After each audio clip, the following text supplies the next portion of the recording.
The Celtics just used Derrick White as a center, and it was absolutely perfect. Heading into the Celtics game against the Raptors on Tuesday night, Al Horford was ruled out for a left big toe sprain, and Luke Kornet was out for personal reasons. However, right before the game started, Kristaps Porzingis was a late scratch, ruled doubtful to play due to an illness. And as the game went on, it was perfectly clear that Derrick White was acting as their center. Derrick White didn't spend the entire game playing the center spot. Derrick White started the game guarding Emmanuel Quickley. When he subbed back in the second quarter, he was back on Quickley, but around the 8-minute mark in the second quarter, Derrick White was guarding Grady Dick in the corner, and when Kristaps Porzingis is active, the Celtics usually like to play him in a corner help role so he can roam over to the paint and stunt drives. Derrick White followed Grady Dick across the paint into the other corner. However, it looked like he was stopping to help on drives there. I don't know if this was the start of Joe Mazzulla's game plan, but Derrick White slowly started to do this more and more throughout the game, and a few minutes later in the second quarter, the wheels start to turn. Derrick White starts the possession guarding Raptors rookie Jonathan Mobo, who is a non-shooter. These are the types of players the Celtics like to hide Kristaps on so he can help over in the paint. However, since Grady Dick shifts over to the corner, him and Brown switch off the ball, leaving him guarding Grady Dick instead of Jonathan Mobo.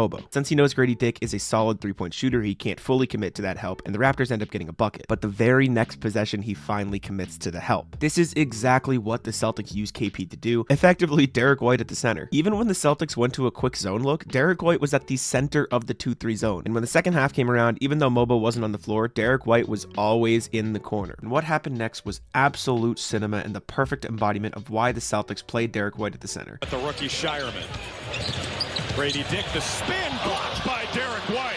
Get that out of here. Derrick White guarding Jonathan Mobo in the corner because he's a non-shooter so he can help over and stop a drive at the rim. This is exactly what Kristaps Porzingis does, and since Derrick White is a freak athlete and one of the best shot blocking guards we've seen in NBA history, he's able to help over and absolutely stuff Grady Dick at the rim. The Celtics are working so hard to keep Derrick White in the spot that it looks like he's yelling to Torrey Craig to follow Grady Dick so he can stay in that help role. And then, guarding Ochai Agbaji this time, just watch this. I'll play the audio for you so you can enjoy it in real time.